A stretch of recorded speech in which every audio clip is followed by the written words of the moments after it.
430 और टाइमर के बारे में हमने देखना था। तो इनसाइड मैंने आपको बता दिया कि हमारे पास ये पूरा MSP 430 है, जिसमें हमारे पास ये क्लॉक सिस्टम है। क्लॉक सिस्टम में आपको नज़र आ रहा होगा 3 क्लॉक्स हैं, ठीक है। और यही क्लॉक आगे सिस्टम में भी जा रही हैं, ये CPU को भी ये ड्राइव कर रही हैं और बाकी जितने भी कंपोनेंट्स हैं उनको भी ड्राइव कर रही है। इसी तरह हमारे पास यहाँ पे आपको पोर्ट्स नज़र आ रही होंगी, 2 पोर्ट्स हैं, एक 8 बिट की, एक 2 बिट की है आपके पास IO। 8 वाली हम बहुत ज़्यादा यूज़ भी कर चुके हैं, ठीक है। पोर्ट 2 हमने ऐसा यूज़ नहीं की, लेकिन दोनों में आपके पास इंटरप्ट की कैपेबिलिटी भी है और पुल अप और डाउन रजिस्टर्स हैं। इसी तरह आपके पास टाइमर सिस्टम है, जिसमें वॉच टॉप टाइमर है 15 बिट का, और 2 आपके पास कंपेयर और कैप्चर रजिस्टर्स हैं, कि जब आपने कंपेयर करना होता है कि यार मेरे पास टाइमर यहाँ तक चल गया तो उसके बाद क्या करें, तो बेसिकली यहाँ पे हमें कंपेयर और कैप्चर रजिस्टर चाहिए। सो क्लॉक आपके पास डिफरेंट किस्म की क्लॉक्स होती हैं। अब हम क्यों मल्टीपल क्लॉक्स यूज़ करते हैं, क्योंकि सिस्टम की रिक्वायरमेंट डिफरेंट होती है। अब क्लॉक ही जो है वो टाइमर को भी ड्राइव करती है, तो यहाँ पे 2 कंपोनेंट्स हैं, टाइमर और क्लॉक के। अब मैंने जैसे पीछे भी आपको बताया कि आपके पास एक क्लॉक काफ़ी होती है, लेकिन होता कि आपके पास सिस्टम की रिक्वायरमेंट जो होती है वो डिफरेंट होती है। कभी आपको लो पावर क्लॉक चाहिए होती है, कभी आपको फास्ट स्टार्ट और स्टॉप चाहिए होते हैं, कभी आपको एक्यूरेट चाहिए होती है। और क्लॉक क्या सिंपली एक स्केयर वेव है, तो पल्सेस हैं, जिसके एजेस पे आपके पास कोई हार्डवेयर जब एक्टिव होता है, ठीक है। हम क्लॉक बहुत सारे मुख्तलिफ तरीकों से जनरेट करवा सकते हैं, जिसमें one of the common is crystal. जैसे मैंने आपको बताया कि डिफरेंट रिक्वायरमेंट्स हैं, उसके लिए डिफरेंट आपको क्लॉक्स चाहिए। तो अगर आपके पास कोई डिवाइस है जो कि बहुत लो पावर मोड में चल रहा है, और तब तक चलता रहेगा जब तक कोई इवेंट नहीं आता, ठीक है। जब इवेंट आएगा तो आपके उस डिवाइस ने वेकअप होना है, ऑन होना है, ठीक है। तो और एकदम आपने इवेंट को हैंडल करना है, तो उसके लिए आपको जो क्लॉक चाहिए वो स्टेबलाइज होनी चाहिए, वो एकदम स्टेबल हो जाए। ये ना हो कि आपके पास इवेंट आया है और इवेंट आने के बाद क्लॉक आपके पास ऑसिलेटिंग है। आपकी क्लॉक मस्ट बी स्टेबल। इसी तरह से आपके पास क्या, अपने रियल टाइम डिवाइसेस, जो डिवाइसेस हैं उनका ट्रैक रखना होता है रियल टाइम में, कि यार ये ऑन है, ये ऑफ है। और बाज़ डिवाइसेस होती हैं आपके पास क्या होती है, पीरियोडिकली वो वेकअप हो रही होती हैं, ठीक है। लेट्स से पहले मिनट में ऑफ है, दूसरे मिनट में आपके पास ऑन है, फिर ऑफ है, फिर ऑन है। या फिर आप क्या कहते हैं, टाइम स्टैम्प, कि आपने कोई टाइम डिफाइन किया हुआ है कि एक्सटर्नल इवेंट आपके पास 1 मिनट बाद आएगा, 2 मिनट बाद आएगा, तो पीरियोडिकली क्लॉक ने क्या होना है, ऑन होना है। क्यों ऑन होना है, क्योंकि डिवाइस बेसिकली आपके पास क्या हो रहा है, वेकअप हो रहा है। तो जब भी डिवाइस वेकअप होगा तो उसकी सारी प्रोसेसिंग के लिए आपको क्या चाहिए, कि क्लॉक चाहिए। तो एक तो ये हो गया आपके पास। ऐसे डिवाइसेस जो कि पीरियोडिकली आपके पास क्या होते हैं, वेकअप होते हैं, जिनमें एक्सटर्नल इवेंट्स आ रहे होते हैं, उनके लिए आपको 2 किस्म की क्लॉक्स चाहिए। एक क्लॉक जो आपके पास क्या होती है, फास्ट क्लॉक। फास्ट क्लॉक किस लिए यूज हो रही है, वो CPU के लिए यूज होती है, ठीक है। जो आप एकदम स्टार्ट कर सकते हैं और एकदम स्टॉप कर सकते हैं, लेकिन इसमें एक्यूरेसी की रिक्वायरमेंट नहीं होती, ठीक है। एक्यूरेसी की रिक्वायरमेंट मैंने आपको बताया उनमें होती है जो लो पावर मोड में चल रहे होते हैं। सेकंड आपके पास एक स्लो क्लॉक होती है, जो कि कॉन्टिन्यूसली चल रही होती है, ठीक है, और एक्टिविटीज को मॉनिटर कर रही होती है, ठीक है। अब ये स्लो क्लॉक जो होती है बहुत कम पावर यूज करती है और एक्यूरेट होती है। तो यहाँ पे बताने का मकसद था कि as per requirement of the device आपके पास डिफरेंट क्लॉक्स यूज होती हैं। कोई फास्ट हैं, कोई एक्यूरेट हैं, कोई आपके पास लेस पावर कंज्यूम करती हैं। जिस तरह से क्लॉक की रिक्वायरमेंट है, उस तरह से क्लॉक के सोर्सेज हैं। फॉर एग्जाम्पल, अगर आपको एक्यूरेट और स्टेबल क्लॉक चाहिए, हम कहते हैं एक्यूरेट और स्टेबल, इसका मतलब है टेम्परेचर और टाइम के साथ, कि टेम्परेचर की वजह से उसकी एक्यूरेसी में कोई फर्क ना आए और स्टेबिलिटी में उसकी कोई फर्क ना आए, और साथ ही साथ टाइम में। तो इसके लिए आप यूज करते हैं क्रिस्टल ऑसिलेटर, ठीक है। इसका आपके पास स्लो टू स्टार्टअप होती है, लेकिन आपके पास क्या होता है, स्टेबलाइज जल्दी हो जाती है। डेलिकेट होती है, लार्ज करंट इसमें चाहिए होता है, ठीक है। और ये एक्सटर्नल कंपोनेंट है, ये बिल्ट इन नहीं होता। आपने देखा होगा माइक्रो कंट्रोलर में भी, आप अगर अलग से माइक्रो कंट्रोलर का भी यूज़ करें तो आपको उसको ड्राइव करने के लिए ऑसिलेटर देना पड़ता है, उसकी क्लॉक देनी पड़ती है जो कि एक्सटर्नल होती है।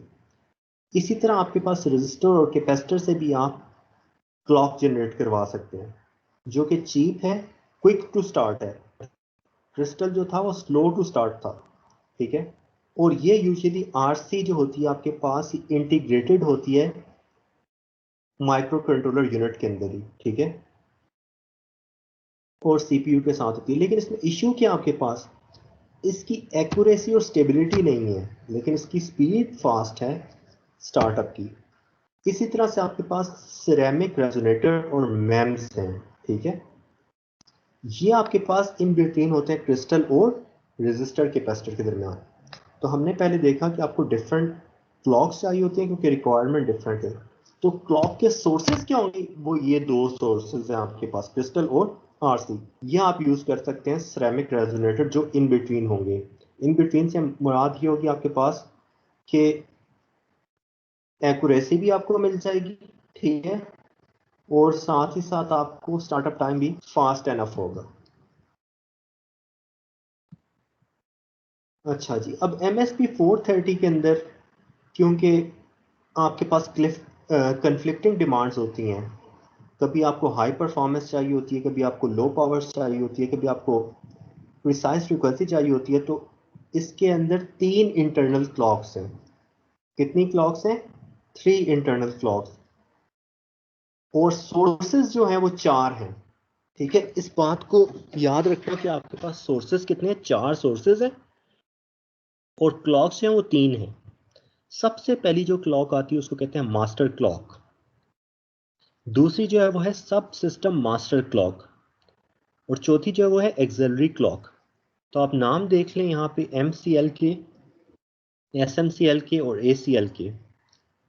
तो जो मास्टर क्लॉक होती है ये CPU के लिए मोस्टली यूज होती है, और आप इसको पेरिफेरल्स के लिए भी यूज कर सकते हैं, ठीक है। और ये चलती कैसे है, इसको डिजिटली कंट्रोल ऑसिलेटर चलाता है जिसकी रेंज मेगाहर्ट्ज में। जो सब सिस्टम मास्टर क्लॉक है ये भी आपके पास पेरिफेरल्स, इससे CPU नहीं चलाते नॉर्मली, ठीक है। इससे आप क्या करवा रहे हैं, इससे आप most of the time peripherals चला रहे हैं। और इसको भी कौन चला रहा है, इस क्लॉक को, इस सब सिस्टम मास्टर क्लॉक को, इसको DCO चला रहा है, तो डिजिटल कंट्रोल ऑसिलेटर। और एक्सिलरी क्लॉक जो है ये भी आपके पास पेरिफेरल के लिए यूज होती है, रियल टाइम क्लॉकिंग के लिए।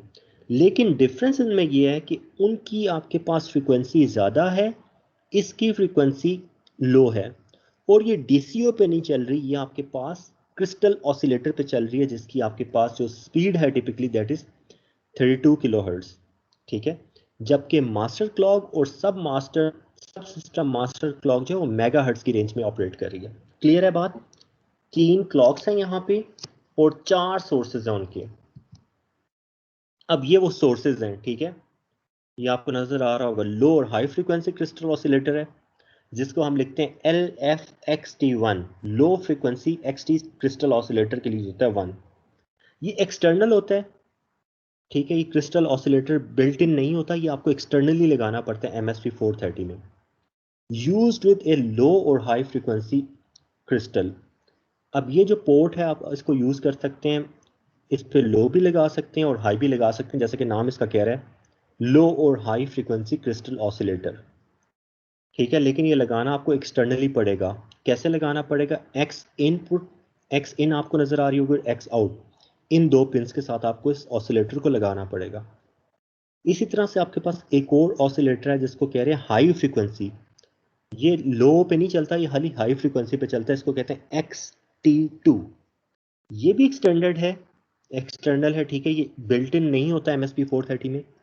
Similar to LFXT1 but at high frequencies. वो जो पिछला था वो लो पे भी चलता था और हाई पे भी। फिर आपके पास चौथा सोर्स जो है वो है very low power low frequency oscillator. तो VLO आप यूज करेंगे जहां पे आपको वेरी लो पावर चाहिए और लो फ्रीक्वेंसी चाहिए। ये इंटरनल है, बिल्ट इन है, और ये अल्टरनेट है किसका, LFXT1 का। और ये इंटरनल है और इसकी स्पीड जो है, जो फ्रीक्वेंसी है इसकी, वो है 12 किलोहर्ट्ज।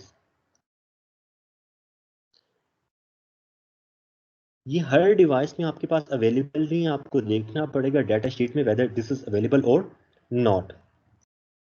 और ये तब आप यूज़ करते हैं जब आपको इतनी एक्यूरेसी नहीं चाहिए होती।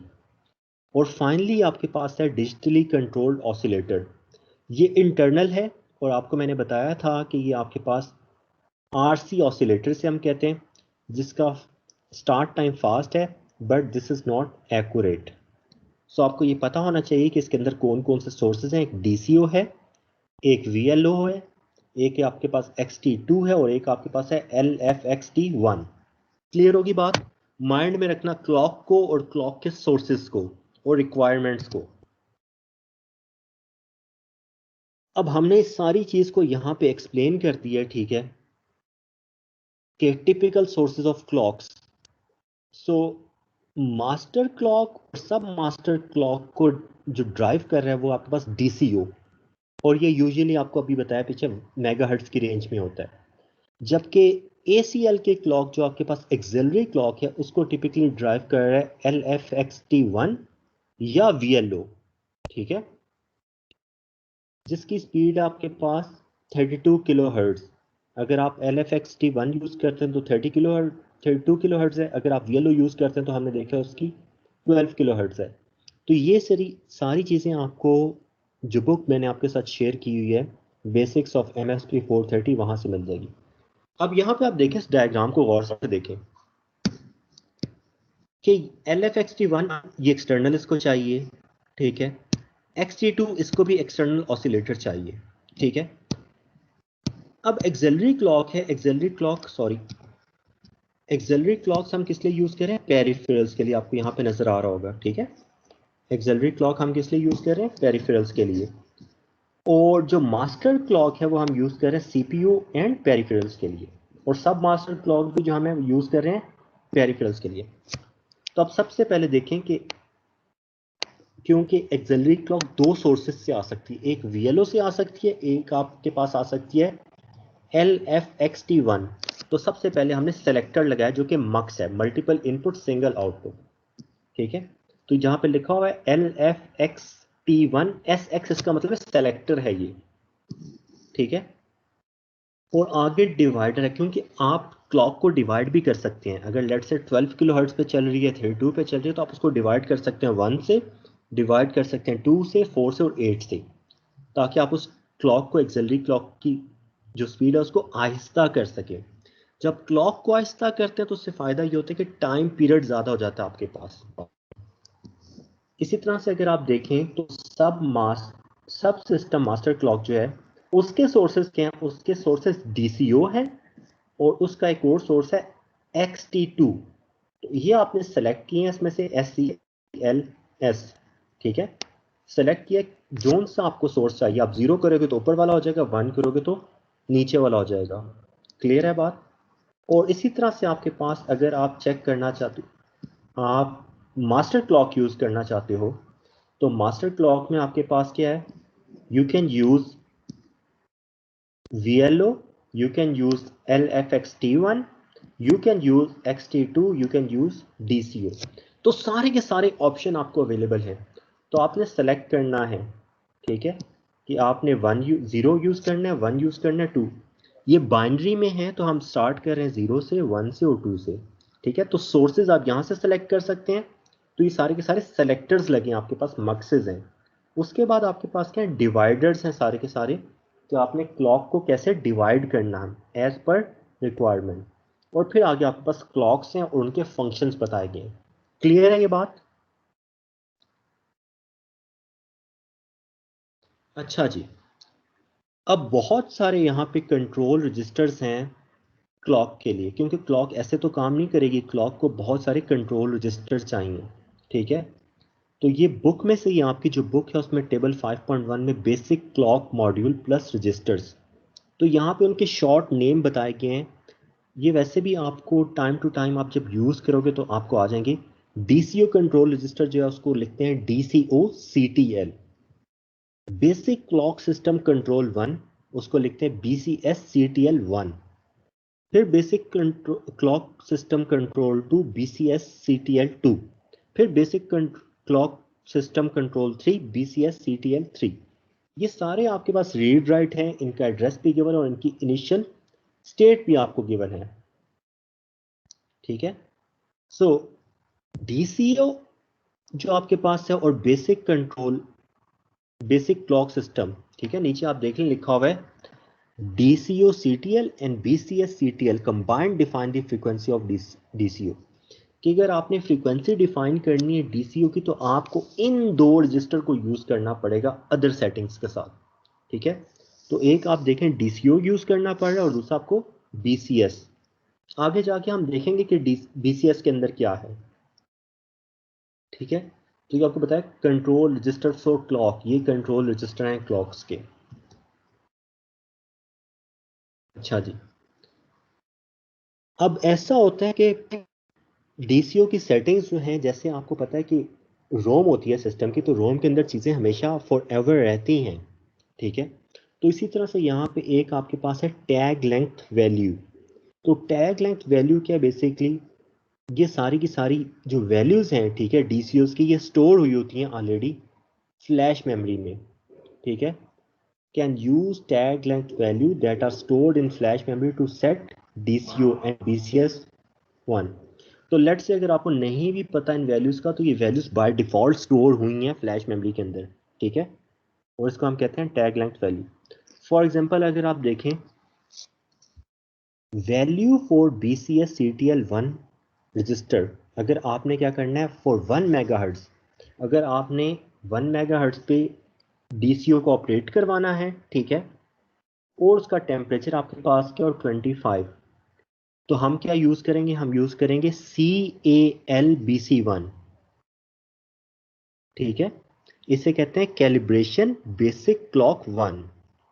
और value for DCO CTL register for 1 megahertz, मैंने आपको भी बताया पिछली स्लाइड में, आप देखें तो आपने अगर DCO की सेटिंग करनी है, ठीक है, तो आपको DCO कंट्रोल में भी चेंज करना पड़ेगा और BCS कंट्रोल में भी चेंज करना पड़ेगा। तो ये बेसिकली यहाँ पे इसने बताया कि अगर आपने 1 मेगाहर्ट्ज पे करना है तो आपको कैलिब्रेशन भी करनी पड़ेगी, बेसिक क्लॉक को भी और DCO की भी कैलिब्रेशन करनी पड़ेगी। इसी के नीचे देखें अगर आप 8 मेगाहर्ट्ज पे चलाना पड़ते हैं चाहते हैं तो आपको फिर ये यूज़ करना पड़ेगा CALC BC अंडरस्कोर 1 _8। फिर अगर आप 12 पे यूज़ करना चाहते हैं, आप 16 पे यूज़ करना चाहते हैं, तो ये उसकी रिक्वायरमेंट्स हैं। DCO कैलिब्रेशन डिवाइस स्पेसिफिकेशन, ये नीचे एक एग्जांपल दी गई है, ठीक है, कि अगर मैं चाहता हूं कि मैं अपनी क्लॉक को कॉन्फ़िगर करूं 1 मेगाहर्ट्ज पे, तो आपने क्या करना है, आपने सबसे पहले इसी उसमें से देख के, टेबल में से देख के आपने क्या किया, basic clock system control register 1 में हमने वैल्यू पुट कर दिया ऊपर से CALBC1 _1 मेगाहर्ट्ज, और साथ ही साथ हमने क्या किया है DCO CTL की वैल्यू क्या है, वो है CALDCO, ठीक है। मैं यहां से दोबारा बताता हूँ, ये देखें ये बता रहे हैं वैल्यू, इसकी वैल्यू क्या है BCS CTL की ये वैल्यू है, और DCO की क्या वैल्यू है DCO CTL की ये वैल्यू है। तो अब आपके पास क्या हो गया, फ्रीक्वेंसी सेट हो गई है, ठीक है। अब जो आपकी क्लॉक चलेगी वो कितने पे चलेगी, वो 1 मेगाहर्ट्ज पे चलेगी। If you want to shift to 8 megahertz तो आपको उस तरह से रिक्वायरमेंट चेंज करनी पड़ेगी, फिर आपको 1 की जगह 8 यूज करना पड़ेगा। अच्छा जी, ये तो समथिंग था रिगार्डिंग BC इस रजिस्टर से, ठीक है। हमने DCO कंट्रोल रजिस्टर को भी देख लिया, बेसिक क्लॉक सिस्टम कंट्रोल 1 को भी देख लिया, ठीक है। बेसिक कंट्रोल 1 में हम सिर्फ क्या करें, हम कैलिब्रेशन कर रहे हैं और हम DCO को कॉन्फ़िगर कर रहे हैं बेसिक क्लॉक कंट्रोल 1 में। अब हम आते हैं बेसिक क्लॉक सिस्टम कंट्रोल 2 में, दूसरा रजिस्टर, ऊपर नाम देख लें लिखा हुआ है basic clock system control register 2, ठीक है। कितने बिट्स का है ये, 8 बिट का आपके पास रजिस्टर है ये, जिसमें से जो DCOR है इसको यूजुअली आप नहीं यूज करते, ठीक है। ये इंटरनल और एक्सटर्नल रजिस्टर है, ठीक है। अगर इस पे ज़ीरो पड़ा होगा तो इसका मतलब आप इंटरनल रजिस्टर यूज़ कर रहे हैं, अगर आप इसके पास इसकी इस बिट पे 1 पड़ा होगा इसका मतलब आप एक्सटर्नल रजिस्टर यूज़ कर रहे हैं। Anyways at this point we are not interested in DCOR। हम यहाँ पे ये देखते हैं कि आपके पास कुछ बिट्स जो हैं इसमें वो हैं सब सिस्टम मास्टर क्लॉक की, ठीक है, और कुछ है मास्टर क्लॉक की। जैसे कि यहाँ पे डिफाइन किया गया, आप देख लें SELMX, ठीक है, इसको गौर से सुनना क्योंकि सारे आगे रजिस्टर ऐसे ही हैं, इन्हीं बेस पे ही हैं। सब पिंस के साथ लिखा हुआ है कि रीड राइट हैं ये पिंस।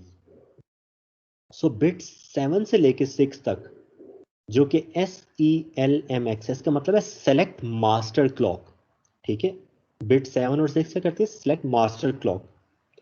अब मास्टर क्लॉक तो सिलेक्ट कर लेती है ये, लेकिन आपने ये भी बताना है बेसिकली मक्सेस हैं, जहां पे लिखा हो ना MX, इसका मतलब मक्स है ये सिलेक्ट करना आपने।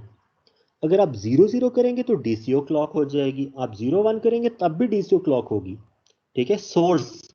लेकिन अगर आप 1 0 करते हैं तो फिर जो सोर्स होगा वो क्या होगा, क्रिस्टल ऑसिलेटर। ठीक है, X2 XT2। ठीक है, फिर आगे आप देख सकते हैं जोन सा प्रेजेंट है वो होगा। अगर XT2 प्रेजेंट नहीं है तो आपके पास कुछ LFX1 होगा। इसी तरह आपके पास 1 1 जब आप करते हैं तो इसका मतलब है आप VLO क्लॉक यूज कर रहे हैं या LFXT1 क्लॉक यूज कर रहे हैं। तो सबसे पहले आपने क्या करना है, सिलेक्ट करना है कि सोर्स क्या है। Basic clock system control register में आप क्लॉक का सोर्स सेलेक्ट करते हैं। ठीक है, उसके बाद पांचवी और चौथी बिट से 2 बिट्स हैं, वो बता रही है कि मास्टर क्लॉक को किससे डिवाइड करना है। ठीक है, ये 7 से लेके 4 बिट तक जो है जो मास्टर की हैं। ठीक है, उसके बाद 3 से लेके 1 तक जो है वो आपके पास सब मास्टर क्लॉक की है, सब सिस्टम मास्टर क्लॉक की। तो अगर 0 0 है इसका मतलब है 1 से डिवाइड करो, 0 1 है तो 2 से डिवाइड करो, 1 0 है तो 4 से, और 1 1 है तो 8 से। इसके बाद जो आपके पास तीसरी बिट है वो ये बताती है कि आपने सब मास्टर क्लॉक सेलेक्ट किया। तो सब मास्टर क्लॉक में 2 ही सोर्सेज हैं, या DCO हो सकता है सोर्स, ठीक है, या आपके पास X2 ऑसिलेटर हो सकता है। ठीक है, ये 2 ही हैं, या आप 0 कर सकते हैं या आप 1 कर सकते हैं, इसके अलावा कोई ऑप्शन नहीं है। फिर आपने इस क्लॉक को डिवाइड किससे करना है वो आगे मैं आपको बता चुका हूँ। 2 से लेके 1 बिट्स हैं इसके पास। 1 0 0 करोगे इसका मतलब 1 से, 0 1 करोगे तो 2 से, 1 0 4 से, और 1 1 8 से। और फिर DCOR है आपके पास। ठीक है, digital control oscillator register select. So इसका ऐसा यहाँ पे काम नहीं है। तो आपको basic clock system control register का 1 का भी पता लग गया जिससे हमने DCO की सेटिंग करनी है। और सेकंड में ये जो दूसरा रजिस्टर है इसमें हमने मास्टर क्लॉक या सब सिस्टम मास्टर क्लॉक की सेटिंग करनी है कि उसका सोर्स क्या है और उसको हमने डिवाइड कितने से करना है। जैसा कि यहां पे आप एग्जांपल देख लें, मैं बार बार नहीं बताऊंगा, आप गौर से इस एग्जांपल को देखिएगा। क्या कर रहे हैं यहां पे हम, basic clock system control register 2 जो कुछ पड़ा था उसका और ले रहे हैं। और किससे ले रहे हैं, SELM _3। _3 का क्या मतलब है, _3 का मतलब है ये है कि आप यूज कर रहे हैं 1 1। आप क्या यूज कर रहे हैं 1 1, कि इसका जो सोर्स होगा वो क्या होगा, VLO क्लॉक। मैं दोबारा से बताता हूँ, इस चीज को गौर से देखो। SELM इसका मतलब है सेलेक्ट, आपने कौन सा सोर्स करना है मास्टर क्लॉक के लिए। SELM मास्टर क्लॉक के लिए कौन सा सोर्स। तो थर्ड का मतलब है 0 1 2 3, 1 1 आपने सेलेक्ट करना है। 3 की बाइनरी निकाल लो, वो क्या बनेगी 1 1। तो 1 1 के आगे क्या लिखा हुआ है कि VLO क्लॉक। तो ये आगे भी लिखा हुआ है कि मास्टर क्लॉक हम कॉन्फ़िगर कर रहे हैं, और मास्टर क्लॉक में जो हम सोर्स यूज कर रहे हैं वो क्या है, VLO। और प्लस किया हमने फिर, क्योंकि आपने इस बिट्स है ना आपके पास, तो ये SELM_3 जो है वो 7 से लेके 6 तक बिट्स है, और DIVM जो है वो आपके पास 5 से लेके 4 तक बिट्स है। तो हमने डिवाइड करना है इसको 8 से। तो 8 के लिए बाइनरी क्या बन रही है, 0 1 2 3 _3। तो अब क्या होगा, अब आपके पास मास्टर क्लॉक सेलेक्ट होगी, उसका सोर्स VLO होगा, और वो डिवाइड बाय 8 हो जाएगी। क्लियर है बात, कोई इशू यहां तक।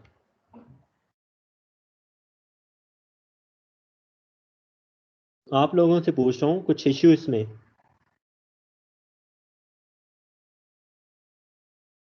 हेलो, नहीं सर। नो सर नहीं। पॉइंट समझ आ गया ना कि करना क्या है आपने। रजिस्टर के अंदर ये वैल्यू सब्स्टिट्यूट करनी है, तो सोर्स क्या है वो सेलेक्ट किया है। वो सेलेक्ट कैसे किया, उसका रजिस्टर आपने रजिस्टर के अंदर बिट्स देखी और उसका नाम देखे कि SELM है। क्योंकि मक्स था तो मक्स में आपने थर्ड ऑप्शन फोर्थ ऑप्शन लेके, लेकिन उसकी 1 1 की जो बाइनरी बनती है वो 3 है। ठीक है, तो आपने 3 उसको लिख दिया वहां पे। और फिर आपने कितने से डिवाइड करना था, वो आपने 8 से डिवाइड करना था, तो वो भी 1 1 बनता है। तो अब इसका मतलब है जो आपका क्लॉक जो है वो VLO है सोर्स, और आपके पास मास्टर क्लॉक है, उसका सोर्स VLO है, और उसका हमको डिवाइड करें 8 से। तो ये सेटिंग किसमें करनी है, ये करनी है आपने basic clock system control register 2 में। ठीक है, अब आप कहेंगे एक रह गई है, क्योंकि यहाँ पे एक्सिलरी का तो ऑप्शन ही नहीं है, यहाँ पे तो खाली मास्टर क्लॉक का ऑप्शन है और सब सिस्टम मास्टर क्लॉक का ऑप्शन है। हम आगे चलते हैं। तो बेसिकली जो basic clock system control register 3 है, ठीक है, जो 3 है इसको बेसिकली हम यूज करेंगे किसके लिए, एक्सिलरी क्लॉक के लिए। ठीक है, तो यहाँ पे हमारे पास जो MSP 430 है, ठीक है, इसके अंदर खाली ऑप्शन जो है वो है लो फ्रीक्वेंसी XT1 SX का। ठीक है, बाकी इसके अंदर ना तो XT2 SX है, ना ही X कैप X है, ना ही XT20F है, ना ही LFXT10F है। सिर्फ इसके अंदर जो रेड हाईलाइटेड है यही MSP 430 में है। तो इसकी बिट्स आपको नजर आ रही हैं, वो है बिट्स 5 से लेके 4 तक। इसकी बिट्स हैं 5 से लेके 4 तक। तो लो फ्रीक्वेंसी क्लॉक सेलेक्ट हम यहां से करते हैं, these bits select between LFXT1 and VLO। ठीक है, तो ये बिट्स आपको बताती हैं कि आपने LFXT1 यूज करना है या आपने VLO यूज करना है। When XTS is equal to 0 and select the frequency range for LFXT1 when। अब यहाँ पे दो चीजें, आप मैं थोड़ा सा पीछे जाता हूँ, आप यहाँ पे देखें तो आपके पास क्या था, VLO और LFXT1 हम इन दोनों के दरमियान पे सेलेक्ट कर रहे होते हैं। ठीक है, तो बेसिकली क्या हमने इन दोनों के दरमियान सेलेक्ट करना है, VLO और LFXT1। सो एक these bits select between LFXT1 and VLO। अब वो कैसे पता लगता है, तो आपको पता लगता है कि XTS में क्या वैल्यू है। XTS में अगर वैल्यू आपके पास 0 है, ठीक है, तो आप LFXT1 को यूज करेंगे। ठीक है, और अगर आपके पास XTS1 है, तो ये नीचे देखें आपके पास सारा लिखा हुआ नजर आ रहा है आपको कि अगर XTS इज इक्वल टू 0 है तो आगे ऑप्शन आपके पास 0 0 0 1 1 0 1 1। ठीक है, तो डिफरेंट स्पीड है। 0 0 पे आपके पास जो क्रिस्टल ऑसिलेटर यूज होगा वो 32768 हर्ट्ज पे क्रिस्टल ऑसिलेटर यूज होगा। ठीक है, अब नीचे आपको नजर आ रहा है XTS इज इक्वल टू 1। अब XTS इज इक्वल टू 1, ये दो ऑप्शन है, मैंने आपको स्टार्ट में बताया कि आप इसको या तो यूज कर सकते हैं लो फ्रीक्वेंसी XT1 में, या आप इसको यूज कर सकते हैं VLO में। लेकिन XT1 वाला ऑप्शन यहाँ पे अवेलेबल ही नहीं है आपके पास। ठीक है, not applicable for MSP 430 devices. तो आपके पास जो ऑप्शन रह जाते हैं वो क्या है कि आप ये फ्रीक्वेंसी यूज कर सकते हैं 0 0 पे, 0 1 रिजर्व्ड है। ठीक है, वी डोंट यूज इट। 1 0 जो है वो V क्लॉक। ठीक है, कि आप VLO क्लॉक यूज करें, और VLO क्लॉक आप सबको पता है कि अभी मैंने थोड़ी देर पहले बताया कि 12 किलो हर्ट्ज पे चल रही है। ठीक है, और 1 1 जब आप सिलेक्ट करते हैं इसका मतलब डिजिटल एक्सटर्नल क्लॉक सोर्स है। तो ये आपके पास ऑप्शंस हैं। ठीक है, पॉइंट समझ आ गया कि एक्सिलरी क्लॉक जब आपने यूज करनी है तो बेसिक क्लॉक सिस्टम में हमने खाली इसको चेक करना है कि बिट 5 में और बिट 4 में क्या है। ठीक है, तो दो बिट्स अगर आप 0 0 सेलेक्ट करते हैं तो आपका जो सोर्स होगा वो क्रिस्टल ऑसिलेटर होगा। ठीक है, अगर आप 1 0 यूज करते हैं तो आपका जो सोर्स होगा वो VLO क्लॉक होगा। अगर आप 1 1 यूज करते हैं तो डिजिटल एक्सटर्नल क्लॉक होगा। इससे पीछे जितनी भी थी ना ये वाली, ठीक है, तो यहाँ पे हम, क्योंकि हमारे पास जब भी मास्टर यूज हो रही है और सब मास्टर यूज हो रही है, तो मोस्ट ऑफ द टाइम हम डीसीओ क्लॉक को देखते हैं। किसको देखते हैं? डीसीओ क्लॉक को। लेकिन यहाँ पे जो थर्ड रजिस्टर है, यहाँ पे हम क्रिस्टल ऑसिलेटर को देखते हैं। अब एग्जांपल देख लो, एग्जांपल सारी चीजें क्लियर हो जाएंगी। BCSCTL3 क्योंकि इस रजिस्टर का नाम है, उसमें जो कुछ पड़ा उसको और कर लो। किसके साथ और करो? LFXT1S, यही नाम है इसका, LFXT1S। X क्या बताता है? X ये बताता है कि सेलेक्ट, आपने कौन सा सेलेक्ट करना है। अब मैंने यहाँ पे लिखे _2। _2 का क्या मतलब है? _2 की आप बाइनरी निकाल रहे हैं, तो बाइनरी बनेगी 10। तो इसका मतलब है जहां पे मेरा माउस है, ये अगर आप देखें तो VLO क्लॉक क्या है? VLO clock. कौन सी क्लॉक है? VLO। तो इसका मतलब है आप क्या कर रहे हैं? Enable VLO as master clock slash auxiliary clock. आप VLO दोनों के लिए यूज कर सकते हैं, हमने पीछे देखा भी था। ठीक है, हम VLO यूज कर सकते हैं दोनों के लिए, मास्टर क्लॉक के लिए भी, एक्सिलरी क्लॉक के लिए। तो यहाँ पे जो सोर्स है, क्लॉक का सोर्स क्या सिलेक्ट हुआ है? VLO। पॉइंट समझ आ गया? पिछले में ऐसी कोई भी ऑप्शन नहीं थी, हमने यहाँ पे जो ऑप्शन सिलेक्ट किया वो क्या है? Low frequency clock select LFXT1। ठीक है, और उसमें फिर हमारे पास क्योंकि आगे सिलेक्शन थी बहुत सारी, इसमें हमने VLO क्लॉक यूज किए। तो आपने क्या किया है? एनेबल कर दिए VLO को एज मास्टर क्लॉक या एक्सिलरी क्लॉक सोर्स। मैं दोबारा वापस जाता हूं पीछे और आपको यहां पे ये बता दूं कि आप ये देखें, एक्सिलरी क्लॉक के साथ सोर्स में क्या है? VLO आ सकते हैं, बिल्कुल आ सकते हैं, और मास्टर क्लॉक के साथ भी आ सकते हैं VLO। नजर आ रहा है आपको? LFXT1S। ठीक है, तो आपके पास मास्टर क्लॉक के साथ भी VLO आ सकता है और एक्सिलरी क्लॉक के साथ भी आ सकता है, लेकिन सब सिस्टम मास्टर के साथ नहीं आ सकता। पाथ ही एग्जिस्ट नहीं करता, कनेक्शन एग्जिस्ट नहीं करता। सो ये 3 रजिस्टर हमने देख लिए यहाँ पे। पहला basic clock system control register 1, जिसमें आप DCO की सेटिंग करते हैं। फिर हमने basic clock system control register 2 देख लिया। फिर हमने basic control clock system control register 3 देख लिया, और उसके हमने एग्जांपल भी देख ली। इसको कैसे सेट करना है वो आपने देख लिया, और पिछले वाले को कैसे सेट करना है वो भी आपने देख लिया। ठीक है, दोनों में सोर्सेज आपके पास क्या थे? VLO। दोनों में आपने सोर्सेज क्या लिए? VLO।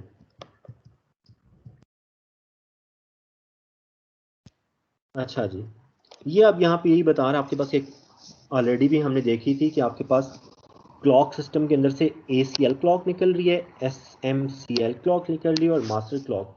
और मास्टर क्लॉक जो है वो बेसिकली CPU की तरफ जा रही है, बाकी डिवाइसेस को जो रन कर रही है वो ACL क्लॉक है या SMCL क्लॉक है। और ये X इन और X आउट जो है, ये एक्सटर्नल, अगर आपने कोई क्रिस्टल ऑसिलेटर लगाया तो ये वो है। नाउ पहले हमने क्लॉक सिस्टम को देख लिया, that was all about clock system. ठीक है, सिंपल से 3 रजिस्टर हैं आपके पास, एक बेसिक क्लॉक 1 है, एक बेसिक क्लॉक 2 है, और एक बेसिक क्लॉक 3 है। ठीक है, ये रजिस्टर्स हैं आपके पास। अब टाइमर सिस्टम है। सो टाइमर सिस्टम में अगर आप देखें तो कितने बिट का टाइमर है? ये नजर आ रहा है सबको? कितने बिट का टाइमर है? 16 बिट के सर। 8 बिट। 16 बिट का टाइमर है। तो टाइमर को सबसे पहले इंपॉर्टेंट चीज क्या चाहिए होगी चलने के लिए?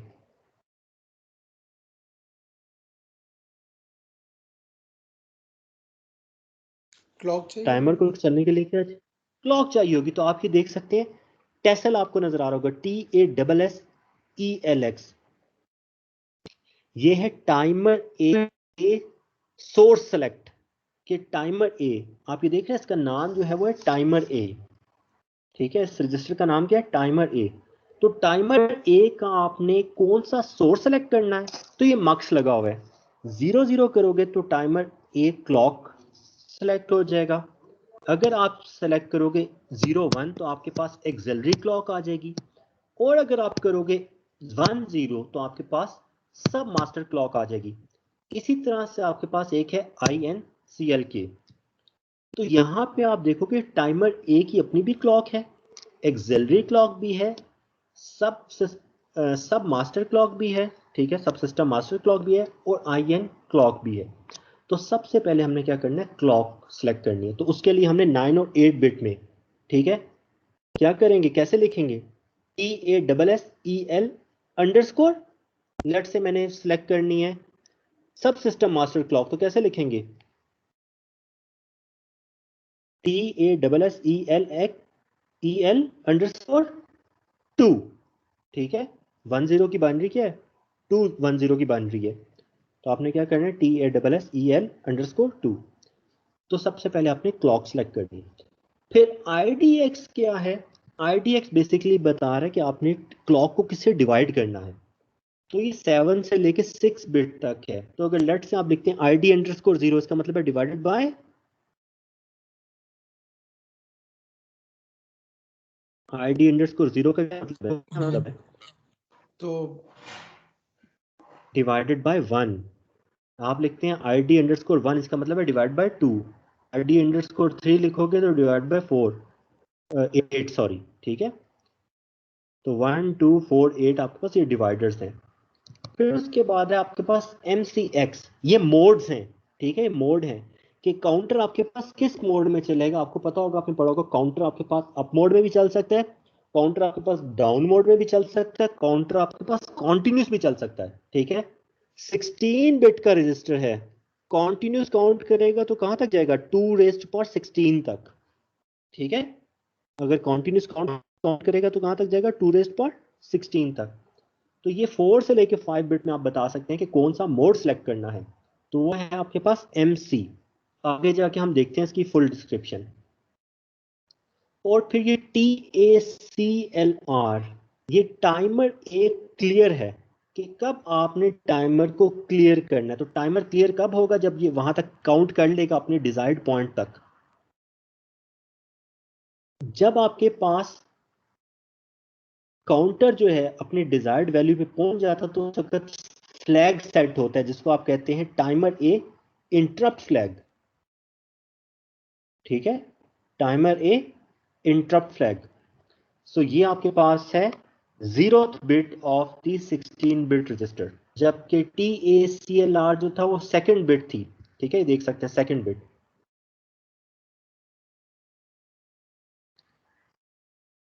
और आप ये देखें कि टाइमर ए इंटरप्ट फ्लैग जो रीड भी हो सकता है और राइट भी कर सकते हैं, जबकि क्लियर में आप खाली राइट करते हैं।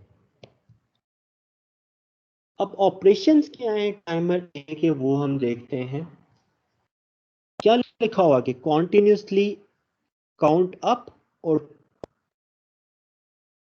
काउंट अप भी कर सकते हैं और डाउन भी कर सकता है। तो होता कैसे, ये आपके पास सबसे पहले आप सोर्स सेलेक्ट करते हैं TASSEL से, फिर आप बताते हैं डिवाइड किससे करना है, फिर ये टाइमर जो है वो चलता है। टाइमर 0 से स्टार्ट होता है, 0 1 2 3, कहां तक जाना है इसने, यूजुअली जाता है ये 2⁻16 तक। कहां तक 16। जाता है, 2⁻16 तक।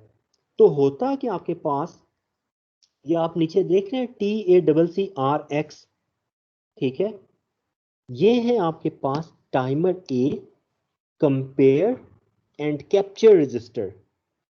तो आप TAR के अंदर वैल्यूज चल रही होती है, लिखा हुआ ना आपके ऊपर, लिखा हुआ नजर आ रहा है 16 बिट टाइमर टार। तो टाइमर ए रजिस्टर के अंदर वैल्यूज चल रही होती है 1 2 3 4 5 6 7 8। आप कंपेयर कर रहे होते हैं उसको किसके साथ, TACCRX के साथ। कि अगर लेट से TACCRX में आपने वैल्यू रखवाई थी 1000, तो जो ही टार के अंदर 1000 आएगी ये टाइमर स्टॉप हो जाएगा, आपके पास इंटरप्ट जनरेट होगा उस टाइम पे, ठीक है। तो दैट्स वाई ये इस टाइम अप येट। तो कंपेयर हम कर रहे हैं जो 16 बिट टाइमर रजिस्टर के अंदर वैल्यू है उसको किसके साथ कंपेयर कर रहे हैं, TACCRX के साथ। तो ये है टाइमर ए कंपेयर और कैप्चर रजिस्टर। जो ही आपके पास टाइम अप हो जाएगा, तो ये आपको बता दिया मैंने कि आपके पास क्या होगा, इंटरप्ट फ्लैग जो होगा वो सेट हो जाएगा और ये रजिस्टर क्लियर हो जाएगा, ठीक है। क्लियर होने का मतलब है कि टार में दोबारा 0 आ जाएगा। ये वही बता दिए कि टाइमर ए का इंटरप्ट फ्लैग है। और ये क्या हो रहा है कि if timer A interrupt flag is equal to 1, setting of timer A flag causes an interrupt. तो ये आप देख सकते हैं फर्स्ट बिट में आपको नजर आ रहा होगा, ये हर टाइम पे आपके पास नहीं होता। आपके पास इंटरप्ट उसी वक्त जनरेट होगा अगर आपने फर्स्ट बिट में 1 रखवाया हुआ है। पहले आपने इंटरप्ट को इनेबल करना है if T A I E is equal to 1, जो कि ये फर्स्ट बिट है। माउस को देखें, इस जगह पे अगर 1 पड़ा हुआ है, setting of T A I F G causes an interrupt on the CPU, तो सीपीयू पे आपके पास क्या आएगा, इंटरप्ट आएगा। T A I F G has to be explicitly cleared by the CPU. जब आपके पास इंटरप्ट आ जाता है और टाइमर एक क्लियर हो जाता है, तो आपने खुद से उसके बाद इंटरप्ट को क्लियर भी करना है। तो ये पॉइंट याद रखना कि इंटरप्ट आने के बाद आपने इंटरप्ट को क्लियर भी करना है। इंटरप्ट आएगा कब, जब आप इंटरप्ट को पहले एनेबल करेंगे। ऐसा नहीं कि हर टाइम पे इंटरप्ट आता रहेगा, आपने इंटरप्ट को पहले एनेबल करना है। तो ये गौर से आप देख लें, ये टिपिकल ऑपरेशन ऑफ टाइमर ए थे। अब ये वो रजिस्टर आपको बताया गया है, वही वाला जो भी बताया था, 16 बिट का है। 10 से लेके 15 तक इसकी अनयूज्ड है, वो यूज नहीं हो रही। सबसे पहले आपने 9वीं और 8वीं बिट में नजर आ रहा है TASSELX, तो टाइमर ए का सोर्स सेलेक्ट करना है। तो 00 करोगे तो टाइमर ए की क्लॉक जो होगी वो यूज हो जाएगी। अगर 01 यूज करोगे तो एक्सिलरी क्लॉक यूज होगी। 10 यूज करोगे तो सब मास्टर क्लॉक यूज हो जाएगी, ठीक है। और इसी तरह आपके पास 11 पे आपके पास कोई डिवाइस स्पेसिफिक क्लॉक है, वो यूज हो जाएगी। IDX जब आप करते हैं तो IDX क्या करता है, इनपुट को डिवाइड करता है, जो कि मैंने आपको बता दिया 7 और 6 बिट पे है। वो क्लॉक को डिवाइड कर देता है। क्लॉक को 1 से डिवाइड करना है तो आपको पता है IDX_0। क्लॉक को 2 से डिवाइड करना है तो IDX_1। क्लॉक को 4 से डिवाइड करना है तो IDX_2। और 8 से डिवाइड करना है तो IDX_3। मोड कौन सा है, मोड आपके पास MCX, 5वीं और 4थी बिट से आप बताते हैं। स्टॉप मोड 00 करोगे तो टाइमर चलेगा ही नहीं, टाइमर हॉल्ट है। अप मोड कैसे होगा, अप मोड में आपके पास 01 आपको सिलेक्ट करना पड़ेगा MCX में। तो 01 कैसे सिलेक्ट करोगे, MC_1। तो काउंटर चलेगा 0 से और कहां तक जाएगा, TACCRO, ठीक है। जो भी इसमें वैल्यू पड़ेगी यहां तक चले जाएगा। 0 से स्टार्ट होगा 1 2 3, और जो TACCRO में वैल्यू पड़ेगी यहां तक काउंट करेगा। कॉन्टिन्यूस मोड का मतलब ये है कि अगर आप टाइमर को चलाते हैं तो टाइमर जाएगा FFFF तक। तो FFF बेसिकली क्या हेक्सा है, किसका, 2⁻16 का। तो आपका काउंटर जो है वो कॉन्टिन्यूसली चलेगा, 0 से लेके 65536 तक चलेगा। 65536 क्या है, इसका आप अगर हेक्सा लें तो आपके पास आता है FFFF। तो आपने मोड सेलेक्ट किया है, मोड स्टॉप मोड हो सकता है, अप मोड हो सकता है, कॉन्टिन्यूस मोड हो सकता है, और एक है जिसमें आपके पास अप और डाउन दोनों मोड चलते हैं। पहले अप में जाता है यानी कि 0 से लेके TACCRO तक, फिर TACCRO से वापस 00 की तरफ। आपकी मर्जी है कि आप कौन सा मोड यूज करें। बिट 3 जो है वो यूज नहीं हुई यहाँ पे, ठीक है। और बिट 2 आपको मैंने बता दी कि टाइमर एक क्लियर है, ठीक है। अगर आपने टाइमर एक को क्लियर करना है तो उसको आपको सेट करना पड़ेगा, ठीक है। इसी तरह से आपने इंटरप्ट को अनेबल करना है तो आपको 1 करना पड़ेगा, डिसेबल करोगे तो 0 होगा। और टाइमर ए जब इंटरप्ट इनेबल होगा तो आपके पास फ्लैग क्या होगा, सेट हो जाएगा। तो TAIFG बिट 0 है, टाइमर ए इंटरप्ट फ्लैग। अगर 0 होगा तो नो इंटरप्ट, अगर 1 होगा तो इंटरप्ट पेंडिंग। अब ये टाइमर ए की सेटिंग है, ये एक एक एग्जांपल आपको यहां पे करवाई गई है। TACTL ये नाम है, टाइमर ए कंट्रोल रजिस्टर में क्या रखवा रहे हैं, इसके अंदर हम रखवा रहे हैं TASSEL_2। अंडरस्कोर 2 का मतलब है कि आप कौन सी क्लॉक यूज कर रहे हैं, सब मास्टर क्लॉक यूज कर रहे हैं, SMCL के क्लॉक, ये क्लॉक सेट होगी। और उसके बाद हमने डिवाइडर कुछ नहीं यूज किया, डिवाइडर हमने नहीं यूज किया, तो बाय डिफॉल्ट आपके पास क्या होगा, जो क्लॉक की फ्रीक्वेंसी थी SMCL के वही यूज हो जाएगी, यानी कि 1 से डिवाइड हो जाएगा, ठीक है। और फिर आपने मोड बता दिया, आपने मोड यहाँ पे कौन सा बताया हुआ MC_1, तो MC_1 कौन सा मोड है? Up mode. तो टाइमर ए की जो क्लॉक का सोर्स है, सॉरी क्लॉक का सोर्स है वो SMCL के अप मोड है, ठीक है। तो this is how you can configure the timer A control register, ठीक है। क्लियर होगी बात? हर रजिस्टर को कॉन्फ़िगर करने का मैंने आपको तरीका बता दिया। टाइमर ए कंट्रोल रजिस्टर ऐसे कॉन्फ़िगर होगा, ओके है?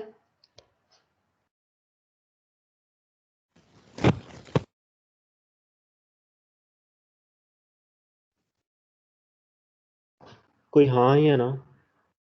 जी जी सर। ठीक है, ओके। ये दोबारा वही चीज़ें बताई गई हैं कि MC(x) इज इक्वल टू 0 0 होगा तो स्टॉप मोड है, MC(x) 0 1 होगा तो अप मोड है, रिपीटेडली काउंट होगा, ठीक है, 0 से लेके TCCRO तक।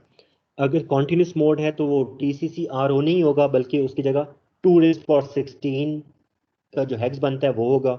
अगर आप 1 करेंगे तो 1 1 करेंगे तो क्या होगा, पहले अप जाएगा 0 से लेकर TCCRO तक, फिर TCCRO से कहाँ तक आ जाएगा, 0 तक, और ये चलता रहेगा। तो टाइमर के मोड है, ठीक है। यहाँ पे आपको बता दिया कि अप मोड, देखो यहाँ पे अप मोड में हम मैक्सिमम तक नहीं जा रहे, मैक्सिमम हमारा क्या है, FFH, ठीक है। हम कहाँ तक जा रहे हैं, हम जा रहे हैं TACCRO तक। तो 0 से स्टार्ट होकर हम TCCRO तक जाते हैं, उसके बाद क्या होता है, इंटरप्ट आ जाता है, ठीक है। फिर 0 से दोबारा स्टार्ट होकर ऊपर जाते हैं। तो ये हमारे पास कौन सा मोड चल रहा है, up mode. The up mode is used if the timer period must be different from 0 FFH counts. Clear है बात? तो आप अप मोड कब यूज करते हैं, जब आपके पास आपने FFFF तक ना जाना हो। अगर FFF का आप डेसिमल निकालें तो वो बनता है 65536, जो कि इक्वल होता है 2⁻16 16। के, ठीक है। तो टाइमर पीरियड 100 है। अगर आपको टाइम का पीरियड 100 चाहिए तो आपने क्या वैल्यू रखवानी है TCCRO में, 99, क्योंकि 0 से स्टार्ट होगा और 99 तक जाएगा तो पीरियड कितना हो जाएगा, 100। क्लियर है बात? और जब when TCCRO equal to 99, set TACCRO compare and capture interrupt flag, ठीक है। जो ही आपके पास TCCRO में 99 आएगा तो आपके पास क्या हो जाएगा, जो कंपेयर और कैप्चर का इंटरप्ट फ्लैग है वो क्या हो जाएगा आपके पास, एनेबल हो जाएगा। Reset timer to 0 and set interrupt flag. तो मैं थोड़ा सा आपको ये बता दूं, डायग्राम देखो। 0 से स्टार्ट करते हैं और लेट से TCCRO में 99 है, तो 0 से लेके 99 तक काउंट करेगा। उसके बाद आपके पास इंटरप्ट क्या होगा, इंटरप्ट फ्लैग जनरेट होगा, ठीक है। इंटरप्ट फ्लैग जनरेट होने के बाद हम क्या करेंगे, जो अब इंटरप्ट की बेस पे कुछ काम करना है तो हम टाइमर को क्या करेंगे, रीसेट कर देंगे, फिर दोबारा 0 से सेट होगा और फिर ऊपर जाएगा, ठीक है। तो आप देखें बार बार क्या हो रहा है, इंटरप्ट फ्लैग एनेबल होता है, रीसेट होता है, इंटरप्ट फ्लैग एनेबल होता है, रीसेट। तो ये बेसिकली हो रहा है 0 से लेके 99, फिर नीचे रीसेट, फिर 99, फिर रीसेट, तो अप मोड। क्लियर है बात? ये कौन सा, ये कॉन्टिन्यूस मोड है, इसमें भी वही काम हो रहा है, लेकिन आप TACCRO यूज नहीं कर रहे, बल्कि कहां तक जा रहे हैं, ये FFF तक जा रहा है। In the continuous mode, the timer repeatedly counts up to and restart from 0. The timer A interrupt flag is set when the timer resets from 0 FF to 0. तो इस पॉइंट पे जाके आपके पास जो टाइमर ए का इंटरप्ट फ्लैग है वो क्या होता है, रीसेट। यहां पे सेट होता है और फिर रीसेट। क्लियर है बात? Set, reset.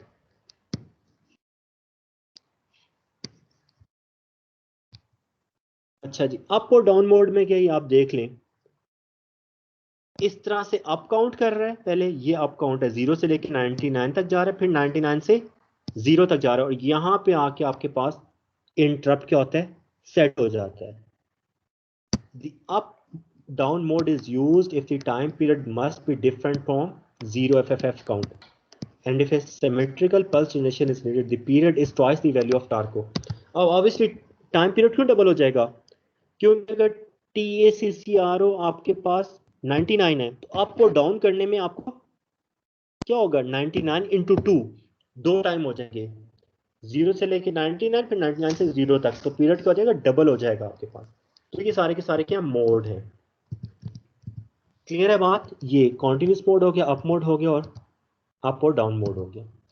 अच्छा हमने यहाँ पे बहुत सारी बात की है कि ये पीछे में आ जाता हूँ थोड़ा, ये जो डिसीजन मेकिंग है ना बेसिकली ये कहाँ पे हो रही होती है, ये हो रही होती है कंपेयर एंड कैप्चर रजिस्टर में, कंपेयर एंड कैप्चर रजिस्टर। तो आप देखें ये टाइमर ए का ब्लॉक था जो मैंने आपको एक्सप्लेन कर दिया। इस टाइमर ए के अंदर जो 16 बिट टाइमर है ना, इसके अंदर ये सारा क्या है आपके पास, कैप्चर कंपेयर ब्लॉक है। कैप्चर कंपेयर ब्लॉक का काम क्या है, ये कंपैरिजन करना है। मैं इसकी डेप्थ में इतना नहीं जाऊंगा, लेकिन मैं आपको यहाँ पे बता दूं कि सेवरल आपके पास कैप्चर और कंपेयर ब्लॉक होते हैं। जैसे आपको लिखा हुआ नजर आ रहा होगा CCR0, CCR1, CCR2। तो टाइमर आपके पास may contain several capture compare blocks। अब हर जो आपके पास कैप्चर और कंपेयर ब्लॉक है उसको हम कैसे कंट्रोल करते हैं, उसको हम कंट्रोल करते हैं TACCTL से, ये इससे कंट्रोल करते हैं TACCTL से। ठीक है, आपने 1 को कंट्रोल करना है, 2 को, तो उस तरह से आप कंट्रोल करेंगे। टाइमर ए कैप्चर और कंपेयर कंट्रोल रजिस्टर, सॉरी ये बार बार आगे जा रहा है, TACCTL से। तो एक आपके पास टाइमर के अंदर मल्टीपल कैप्चर और कंपेयर के ब्लॉक हैं और उनको अगर आपने कंट्रोल करना है तो timer A capture and control register है। अब हर एक कंपेयर और कैप्चर ब्लॉक के अंदर आपके पास क्या है, ये चीज पड़ी है, ठीक है, जो कि हमने भी देखी है, TACCRX। TACCRX TACCRX में basically holds the count to configure the timer. इसके अंदर काउंट की वैल्यू होती है, इसके अंदर काउंट की वैल्यू होती है।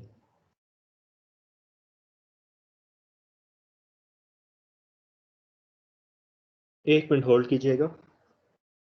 हेलो अस्सलाम वालेकुम। हेलो, हाँ मेरी क्लास चल रही है, मैं खोल रहा। ठीक है, तो आपके पास क्या है, एक टाइमर के अंदर मल्टीपल कंपेयर एंड कैप्चर के ब्लॉक्स हैं। उन कंपेयर एंड कैप्चर के ब्लॉक्स को कंट्रोल करने के लिए आपके पास TACCTLX है और फिर हर एक कंपेयर एंड कैप्चर ब्लॉक के अंदर आपके पास TACCR है जो कि काउंट की वैल्यू को होल्ड करता है। ठीक है, आप इसके अंदर 10 दे दें, इसके अंदर आप 20 दे दें, 30 दे दें, तो 0 से लेके 10 तक, 20 तक, 30 तक। कंपेयर मोड में क्या होता है, कंपेयर द वैल्यू ऑफ टार। आपने ये देखा टार है टाइमर ए, तो compare the value of tar with the value stored in TACCRN। तो हर पॉइंट पे आपके पास क्या हो रहा होता है, हम कंपेयर कर रहे होते हैं टार के अंदर क्या वैल्यू है और TCCRN के अंदर क्या वैल्यू है। तो TACCRN के अंदर तो आपके पास, अब N क्यों है यहाँ पे, N इसलिए लिखा है कि TCCR0 भी हो सकता है, TACCR1 भी हो सकता है और TCCR2 भी हो सकता है। ये देखें यहाँ पे CCR0, CCR1 और CCR2 ये लिखे हुए हैं, तो 3 हैं यहाँ पे। तो TCCRN में आप क्या होता है, बताते हैं कि मैंने यहाँ तक जाना है, तो TR में हो रहा होता है 1 2 3 4 5, ज्वाइन इक्वल आते हैं, रुक जाता है, इंटरप्ट जनरेट हो जाता है। कैप्चर मोड इसलिए कि आप क्या करना चाहते हैं, टाइम इवेंट्स को रिकॉर्ड करना चाहते हैं, टाइम को रिकॉर्ड करना चाहते हैं कि क्या टाइम है, क्या वैल्यू है टार के अंदर। ठीक है, कैप्चर मोड में क्या है, records time value in TAR के अंदर जो वैल्यू पड़ी हुई है टाइमर ए रजिस्टर के अंदर, जब आपके पास इनपुट चेंज हो जाती है, the input usually CCII and CCIB। तो बेसिकली आपके पास क्या है, ये capture and compare input A और capture and compare input B, can either be external or internal. ये आपके पास एक्सटर्नल या इंटरनल हो सकते हैं, किसी भी पेरिफेरल से आ सकती है आपके पास ये इनपुट। एनीवेज कंपेयर में हम खाली कंपेयर कर रहे होते हैं वैल्यूज को, और कैप्चर में हम टार की वैल्यू को रिकॉर्ड कर रहे होते हैं, जिसकी वजह से आपके पास TCCRX में चेंजेस आती हैं। नाउ अब यहां पे गौर से सुनना, ये TACCR0 इसका मतलब है timer A compare and capture register 0। हमने क्या रिक्वायर्ड 24,000। अब जब आप ये 24,000 रिक्वायर हैं, ठीक है, और मैं एज्यूम करता हूं कि ये जो रजिस्टर, ये जो मेरे पास क्लॉक का सोर्स है, गौर से सुनना, आपने 24,000 वैल्यू रखवाई है कि यहां तक काउंट करना है, और मैं एज्यूम करता हूं कि क्लॉक का सोर्स कितना है 12 किलो हर्ट्ज, ठीक है, 12 किलो हर्ट्ज। तो आपने क्या करना है, 24,000 डिवाइड बाय 12 किलो हर्ट्ज करोगे तो आपके पास 2 आएगा, ठीक है। Represent 2 second with 12 kilo hertz clock source, कि अगर आपके पास 2 सेकंड का इंटरवल आएगा, अगर आपने क्लॉक का सोर्स क्या सिलेक्ट किया हुआ है 12 किलो हर्ट्ज, जो कि आपको VLO से मिल जाएगा, और आपने TCCRO में 24,000 रखवाया है, तो जो टाइम लगेगा वो 2 सेकंड का टाइम लगेगा। क्लियर है बात? तो आप टाइम पीरियड अपने हिसाब से ज़्यादा कर सकते हैं। फॉर एग्जांपल मैं चाहता हूँ कि यार मेरी LED जो रेड है वो 2 सेकंड के लिए ऑन हो, तो उसके लिए मैं सिंपल ये कर सकता हूँ कि अपने जो क्लॉक है उसका सोर्स क्या रखूँ, VLO रखूँ, जो कि 12 किलो हर्ट्ज पे चलेगा, और फिर मैं TCCRO में क्या रखूँ 24,000, तो मेरी जो LED है वो 2 सेकंड के लिए ऑन होगी।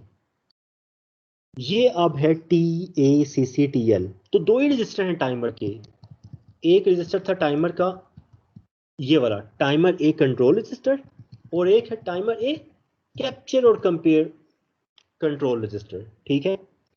तो यहां पे देख लें आप, CMX है कि कैप्चर मोड कौन सा है, आपने कब वैल्यू को कैप्चर करना है, राइजिंग पे करना है, फॉलिंग पे करना है, राइजिंग पे भी करना है और फॉलिंग पे भी करना है, या आपने कैप्चर ही नहीं करना। इसी तरह से बिट 13 और 12 जो आपके पास कैप्चर कंपेयर इनपुट सेलेक्ट, ठीक है। आपके पास के इनपुट कहां से आ रही है, 0 0 तो इनपुट ए आपके पास, 0 से 1 है तो आपके पास बी है, 1 0 तो ग्राउंड है, और VCC के लिए 1 1, ठीक है। तो आपने यहाँ पे बताना होता है कि आपके पास जो TACCRX है उसकी इनपुट कहाँ से आ रही है, कि जो वैल्यू आपने लेट से आप चाहते हैं कि 99 हो, 100 हो, जैसे हमने पिछले केस में देखा कि TCCR0 में क्या था 24,000, तो 24,000 कहाँ से है, किस सोर्स से आया, ठीक है। तो आप रजिस्टर ए से, बी से, ग्राउंड से, या सोर्स VCC से, तो आपने ये लाजमी बताना है इसको, ठीक है। कैप्चर कंपेयर इनपुट सेलेक्ट है। इसी तरह से आपके पास SCS है, यूजुअली हम नहीं यूज करते, ठीक है। SCCI भी आप ऐसा नहीं यूज करते, और बाकी आपके पास क्या है अनयूज बिट 9। तो अगर आपने बिट 11 यूज किया तो इसका मतलब है सिंक्रोनाइज कैप्चर सोर्स। अगर आप सिंक्रोनाइज नहीं करना चाहते तो आप क्या कर सकते हैं, आप 0 में सेट कर दें तो ए सिंक्रोनस मोड होगा, ठीक है। इससे ये होता है कि आप की जो टाइमर की क्लॉक है ना, उसी टाइम पे आपके पास क्या होता है इनपुट सिग्नल कैप्चर होता है। This bit is used to synchronize the capture input, कि इनपुट कब कैप्चर करनी है वो आप कह सकते हैं मैंने क्लॉक की, जो मेरे पास टाइमर क्लॉक है उस बेस पे मैंने इनपुट कैप्चर करनी है, कि लेट्स से टाइमर के राइजिंग एज पे मैंने कैप्चर करनी है। क्लियर है बात? तो ये आपके पास, आपने मोड सेलेक्ट कर सकते हैं, आप यहाँ से इनपुट सेलेक्ट कर सकते हैं, सिंक्रोनाइजेशन सेलेक्ट कर सकते हैं, और फिर कैप्चर का मोड सेलेक्ट कर सकते हैं। बिट 8 जो है वो बेसिकली क्या है, कैप्चर का मोड। कैप्चर मोड को आपने इनेबल करना है या डिसेबल करना है। इनेबल करोगे तो 1 होगा, और फिर 1 के साथ ये बहुत सारे ऑप्शन हैं आपको CMX में,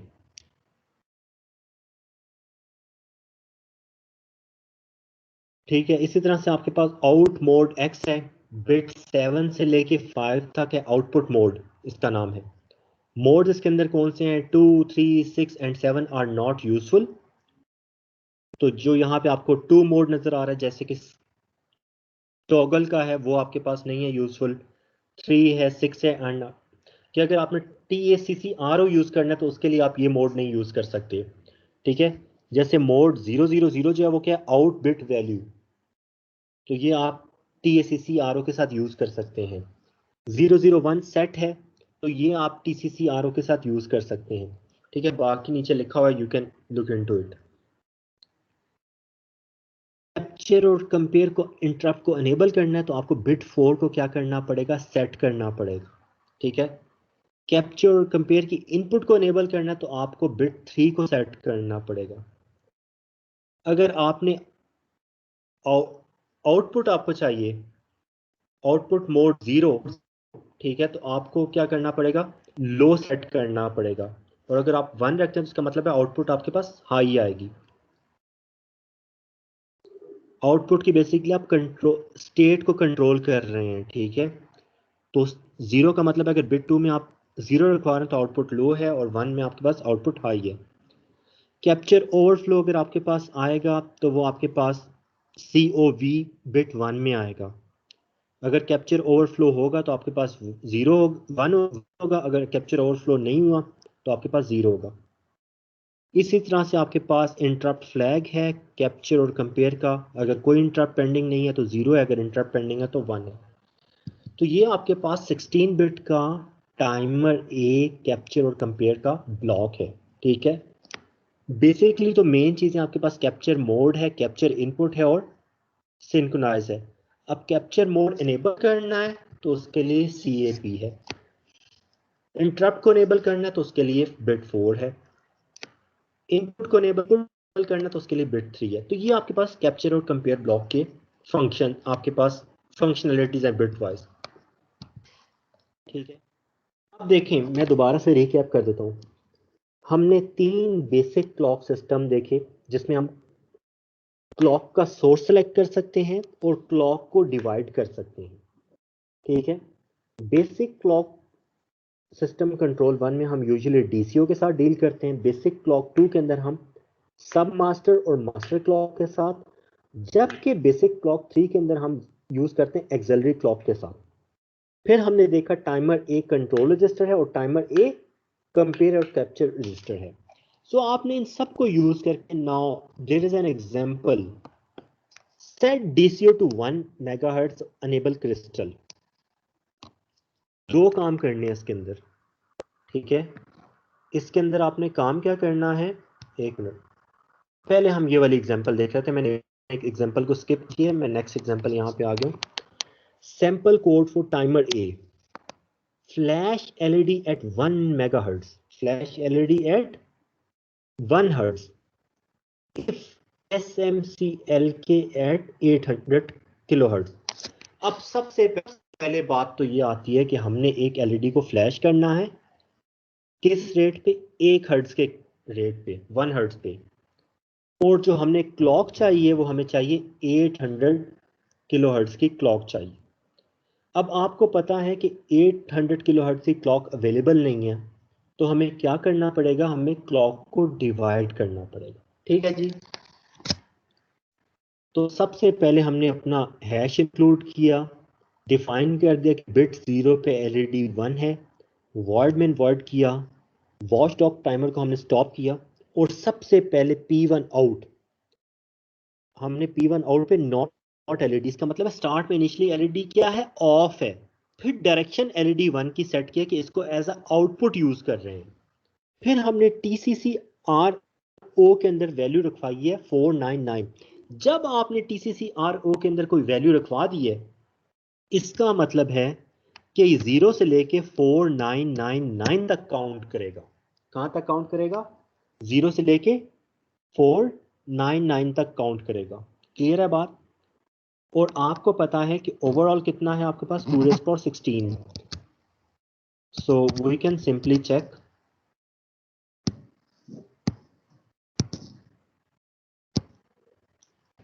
अच्छा जी, अब देखो, हमने इनिशियल वैल्यू लिखवा दी कि हमारे पास टाइमर की जो काउंटिंग की वैल्यू कहाँ तक है, 50,000 तक है। LED स्टार्ट में हमने ऑफ की है। अब सबसे पहले मैंने टाइमर को कॉन्फ़िगर करना है। तो टाइमर को कॉन्फ़िगर करने के लिए यहाँ पे लिखा हुआ TACTL is equal to MC_1। MC_1 का मतलब है मोड। तो मैं पीछे आता हूँ, आपको बताता हूँ कि मोड क्या है। MC_1 देखिए, MC_1 का मतलब है, ये माउस देख रहे हैं, मेरा नजर आ रहा है माउस, ये 0 है और ये 1 जी सर, आ रहे। अप मोड में कौन। जी जी, हमने अप मोड में काउंट करना, तो हमने ये किया है TACTL is equal to MC_1। तो अप मोड में काउंट करेगा, और कहां तक काउंट करेगा, TACCRO तक, 0 तक। वापस आते हैं। अच्छा जी, उसके बाद ID_3 और हैं सारे के सारे, इन सबको और ले रहे हैं। यहाँ पे आप प्लस भी डाल सकते हैं और भी कर सकते हैं, एक ही बात है। इसका मतलब है कि सेटअप टाइमर ए। तो सबसे पहले तो मैंने एक ये मोड सेट कर दिया, फिर मैं आपको ये बता दूं यहाँ पे टाइमर ए क्लियर, क्योंकि जब टाइमर आप स्टार्ट करते हैं तो हम स्टार्ट में क्या करते हैं, टाइमर को क्लियर कर देते हैं। Tessel_2 और ID_3, ये मैं दोनों चीजें आपको बता दूं। Tessel_2 का क्या मतलब है और ID_3। तो ये देखें, Tessel_2 करेंगे तो कौन सी क्लॉक यूज होगी, ये देख रहे हो, कौन सी क्लॉक यूज हो रही है, सब मास्टर। सब मास्टर। और आईडी कौन सा था वहां पे, आईडी था वहां पे 3। ठीक है, ये देख लो आईडी क्या है, आईडी 3 है और Tessel_2 है। तो Tessel_2 का मतलब है कि आपके पास सब मास्टर, हाँ, सब मास्टर क्लॉक यूज हो रही है। और ID_3 का मतलब है कि आप डिवाइड बाय 8 करवा रहे हैं। 8 कैसे? वापस देख लेते हैं, तो आईडी का मतलब है डिवाइड बाय 8 करवा रहे हैं। ठीक है,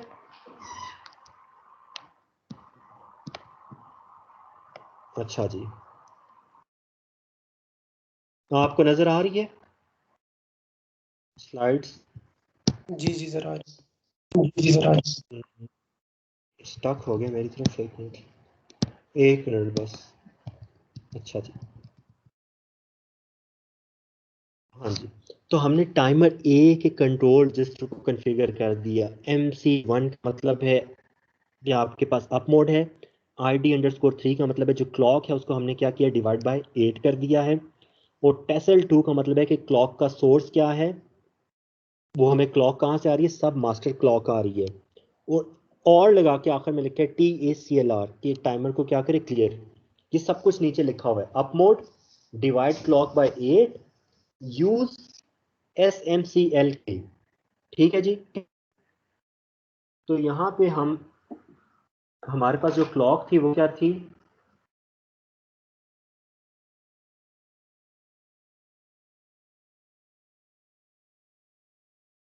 मेगाहर्ट्ज में कितने जीरोस होते हैं,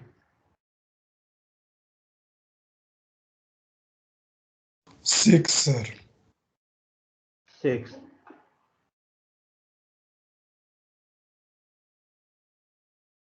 ओके, तो हमने यहाँ पे क्या किया है, जो हमारे पास 1 मेगाहर्ट्ज की क्लॉक थी उसको हमने किस में डिवाइड कर लिया है, डिवाइडेड बाय 8 कर दिया है। क्लियर है बात, उसको हमने डिवाइड किया 8 में। Is that clear. Yes sir. क्या जी होगा सर। उससे फायदा, उससे फायदा क्या होगा,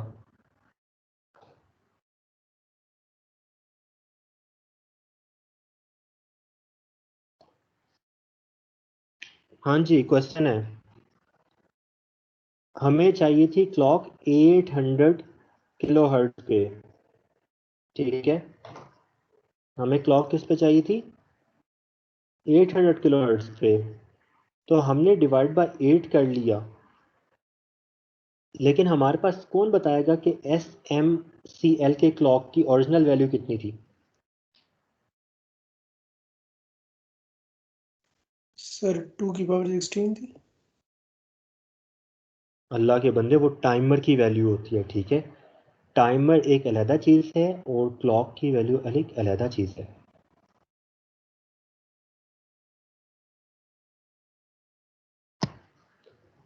ये मैंने क्वेश्चन सबसे पूछा एट दी एंड, ठीक है, कि हमने एक एलईडी को फ्लैश करना है जिसका आपके पास जो एलईडी फ्लैश होगी वो कितने पे होगी, 1 हर्ट्ज पे, ठीक है, और आपके पास जो SMCL के क्लॉक है वो कितने पे है, 800 पे। तो हमने क्या किया है, हमने ये क्वेश्चन में गिवन है आपको कि SML क्लॉक कितने पे है, 800 पे है। सारे नोट कर रहे हो? जो सब मास्टर क्लॉक है इसकी स्पीड जो है वो कितनी है, 800, ये क्वेश्चन में गिवन है, ठीक है। डिवाइडेड पे आपने इसको कितने से किया है, 8 से, 8 से। तो कितनी आ जाएगी, 100 किलो हर्ट्ज। कितनी आ जाएगी, 100 किलो हर्ट्ज। क्लियर है बात? नाउ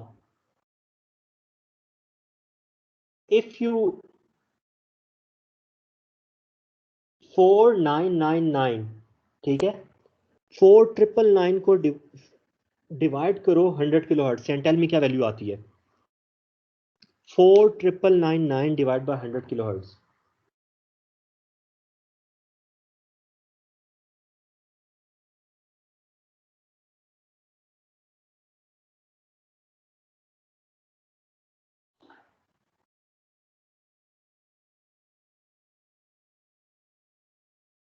सर 0.499 ठीक है, ओके।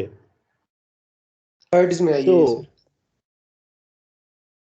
अच्छा जी, ये अब मैं दोबारा से बता रहा हूँ, ठीक है, मैं बार बार रिपीट नहीं करूँगा। I am tired to 800 kilo hertz जो थी वो फ्रीक्वेंसी थी सब मास्टर क्लॉक की, और हमें कहा था कि रेड एलईडी को फ्लैश करें आप, ठीक है। तो जो मैं मैक्सिमम जा सकता था, मैं इस क्लॉक को 800 क्लॉक को कितना कम कर सकता था, मैक्सिमम डिवाइड बाय 8 कर सकता था, 8 ऐसे से ही कर था। सकते थे। तो मैंने उसको क्या किया, डिवाइड बाय 8 कर ली, ठीक है। जब मैंने 8 किया तो ऑब्वियसली क्या हुआ, आपके पास स्पीड कम 100 होगी बार क्लॉक की, 100 किलो हर्ट्ज जी होगी। अब 100 किलो हर्ट्ज जो थी स्टिल क्या थी, बहुत ज़्यादा स्पीड है। मुझे जो एलईडी को फ्लैश करना है किससे करना है, 1 हर्ट्ज से। तो मैंने टार्को के अंदर एक रेफली वैल्यू रखवा दी 499। क्लियर है बात? अब आपके पास आ रहा है ऑलमोस्ट 0.49, जी सर। ये वैल्यू आ रही है ना, 0.49। तो ये जो एलईडी फ्लैश करेगी रफली फ्लैश करेगी हाफ ए सेकेंड पे, ठीक है। हमें फ्लैश तो करवानी थी 1 हर्ट्ज पे, लेकिन ये रफली फ्लैश कर रही है 0.49। पॉइंट समझ आ रहा है कि नहीं आ रहा? क्योंकि क्लॉक को तो मैं इससे ज़्यादा डिवाइड नहीं कर सकता। अब टार्को की वैल्यू के अंदर है कि मैं TACCRO के अंदर क्या वैल्यू रखवाऊँ, ठीक है। तो TCCRO के अंदर रफली वैल्यू रखवाइए 4999, ठीक है। इसकी वजह से क्या हो रहा है कि आपके पास जो एलईडी जो आपके पास टाइम आ रहा है दैट इज ऑलमोस्ट 0.5 सेकेंड। तो हमारा काम क्या है, हमें एलईडी को फ्लैश करवाना है आफ्टर 0.5 सेकेंड। तो सब मास्टर क्लॉक भी कॉन्फ़िगर कर लिया और हमारे पास अब टाइमर भी जो है वो सेट हो गया। तो अप मोड हो गया, डिवाइड करवा दिया, यूज SMCL के क्लॉक। अब हमने एक लूप लगाने, ठीक है। टाइमर एक ही समझ आ गया कि कैसे कॉन्फ़िगर किया है। टाइमर एक कंट्रोल रजिस्टर में अगर कोई इशू है तो पूछना, फिर मैं आगे जाता हूँ। हेलो, नो सर, जाए आप आगे। ठीक है। जस्ट दो इंपॉर्टेंट चीज़ें हैं कि मेरे पास जो फ्रीक्वेंसी क्लॉक की अवेलेबल थी वो 800 थी। 800 को मैंने डाउन किया, 8 से डिवाइड किया, और 8 से डिवाइड करने के लिए मैंने यहाँ पे ID_3 यूज़ किया। MC1 मैंने मोड के लिए यूज़ किया, और टेसल जो है वो किस लिए यूज़ हो रहा है, वो सब मास्टर क्लॉक के लिए। ये सारे काम करने के लिए मैंने एक लूप लगा दिया फॉर एवर का, ठीक है। ये आपको नज़र आ रहा होगा, लिखा होगा loop for ever while TACTL timer A control register and timer A interrupt flag, ठीक है। दोनों का एंड होगा, दोनों का क्या हो रहा है, एंड हो रहा है। नॉट, अगर इसमें से एक भी आपके पास क्या होगा, इंटरप्ट फ्लैग नहीं आ रहा, ठीक है, तो ये क्या करेगा, वेट करेगा। क्या करेगा ये, वेट करेगा इतना टाइम। और ऑब्वियसली जो आपके पास क्लॉक चल रही होगी वो इसी टाइम पे चल रही होगी, ठीक है। इंटरप्ट फ्लैग कब इनेबल होगा? जब आपके पास ये टाइमर वहां तक पहुंच जाएगा। तो वेट टाइम अप, ये 0 होगा, 1 होगा, 2 होगा, 3 होगा, कहां तक काउंट करेगा? 4999 तक, ठीक है। 4999 तक काउंट करेगा और उसके बाद इंटरप्ट जनरेट होगा। जब तक इंटरप्ट जनरेट नहीं होता ये कुछ भी नहीं करेगा। जो ही इंटरप्ट जनरेट होता है, देख लो नीचे यहाँ पे सेकंड लास्ट लाइन, जो ही इंटरप्ट जनरेट होता है हम क्या करते हैं, इंटरप्ट को डिसेबल करते हैं, क्लियर दी ओवरफ्लो। तो जो भी value T A C T L के अंदर पड़ी होती है उसका एंड ले लेते हैं। एंड किसके साथ लेते हैं? Not of timer A interrupt, क्योंकि टाइमर ए इंटरप्ट, हाँ टाइमर ए इंटरप्ट इनेबल हो चुका है। तो हम उसको क्या करते हैं, उसकी जगह पे 0 रखवाना है, तो हमने नॉट के साथ। और साथ ही साथ हमने क्या किया, एलईडी को टॉगल कर दिया। एलईडी को टॉगल कर दिया, क्यों? क्योंकि हमारा काम ही है कि हमने एलईडी को क्या करवाना है, फ्लैश करवाना है। एलईडी को क्या करवाना है? फ्लैश करवाना है, ठीक है। तो अब ये क्या होगा, ये एक लूप लगा हुआ है और ये चलता रहेगा चलता रहेगा। जो ही आपके पास टाइम अप होगा एलईडी टॉगल कर जाएगी, फिर दोबारा चलेगा, फिर टाइम अप होगा एलईडी टॉगल, तो आपकी फ्लैश एलईडी क्या करेगी, एलईडी आपकी फ्लैश करने लग जाएगी। लेकिन किस टाइम से फ्लैश करेगी? 0.49 सेकेंड्स के साथ, ठीक है, 0.49 हर्ट्ज के साथ, सॉरी। क्लियर है बात? क्लियर और जी सर। नॉट? ठीक है, मैं दोबारा से बताता हूँ। जस्ट एक टाइमर के अंदर वैल्यू लिखवाई है, उसके बाद टाइमर ए को कॉन्फ़िगर किया है, फिर एक लूप लगाया जो लूप चेक कर रहा है कि इंटरप्ट इनेबल हो रहा है कि नहीं हो रहा। जब तक इंटरप्ट इनेबल नहीं है हम कुछ भी नहीं करवा रहे। जो इंटरप्ट इनेबल होता है तो हम क्या करवाते हैं, हम ओवरफ्लो को क्लियर करवाते हैं। और पी आउट के अंदर हम क्या करते हैं, जो एलईडी की ऑलरेडी ब्लिंक थी, अगर ऑन थी तो ऑफ करवा देते हैं, ऑफ थी तो ऑन करवा देते हैं। नाउ योर टास्क इज, ये आखिर में कुछ आपको लैब के अंदर, इसको नहीं आपने देखना, आपने जो मैंने मैनुअल अपलोड किया हुआ है, ठीक है, उस मैनुअल के अंदर आपके पास 2 या 3 क्वेश्चन है इससे रिगार्डिंग, ठीक है। कभी आपने एसएम क्लॉक यूज करनी है, कभी आपने मास्टर क्लॉक यूज करनी है, आपने एलईडीज को ब्लिंक करवाना है, एलईडीज को ऑफ करवाना है, कभी आपने एलईडी को बटन के साथ ऑफ ऑन करवाना है, तो वही काम है। लेकिन अब आपके साथ यहाँ पे टाइमर और क्लॉक इन्वॉल्व है। So you have till next lab, ठीक है। नेक्स्ट लैब में मैं इसी के अंदर से कोई क्वेश्चन दूंगा और वो आपने सॉल्व करना होगा। सो काफ़ी ज़्यादा चीज़ें हैं, ठीक है। आप एक दफ़ा दोबारा से गो थ्रू करो। You have like 20-30 minutes.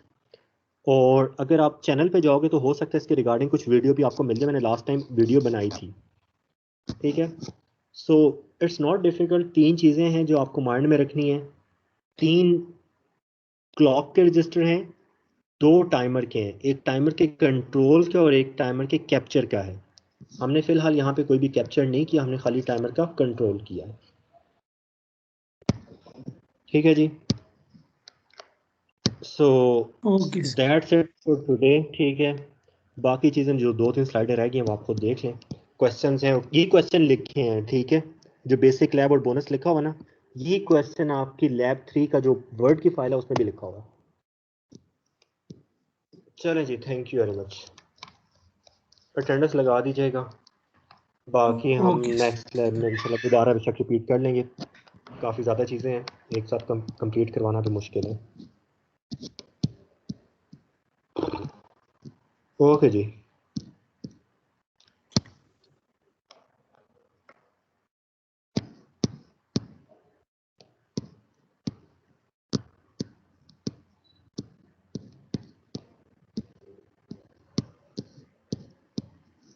ये स्टॉप करते हैं रिकॉर्डिंग।